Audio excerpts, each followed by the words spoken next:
we should expect there to be an abundance of planet-like objects traveling in the interstellar medium that aren't tethered to one star or another. And it just occurs to me now to ask whether or not these are places we might expect life to be, even if we don't really have a way of detecting these planets the way we might those around a star. Yeah, I think actually we could detect them, and we have evidence for them already in our observations. Maybe the life forms themselves, unless they were Kardashev scale, would be more difficult. But yeah, we can, maybe just to tie that knot though, we can detect them through a different effect called gravitational microlensing.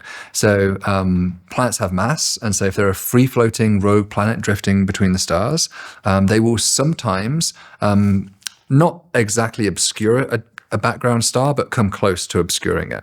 And then the light can be lensed, bent around gravitationally that planet and cause a focusing event. And so we can actually detect these brightenings that happen due to this gravitational lensing effect. So just using Einstein's theory of general relativity, essentially. So we detected thousands of stars that do this, just stars that, pass nearby other stars.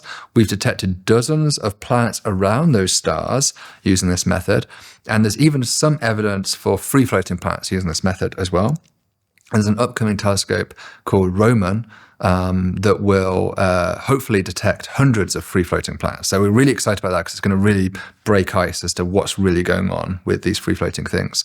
Now, to turn to the question of life on those worlds, there was a paper, I forget the author, but he called them Wolfenstein worlds. I'm not sure why. I think it was like some story in science fiction, I suspect, that played with this idea that he was borrowing the name from.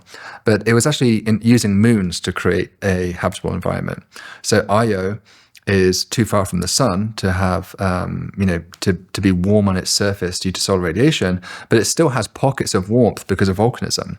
Now, that volcanism is not being induced by the moon itself. It's being induced by its gravitational interaction with the other moons and Jupiter. So it's tidal flexing happening inside that moon. So it's a completely different source of energy from all the source of energy that we use here on the Earth for life.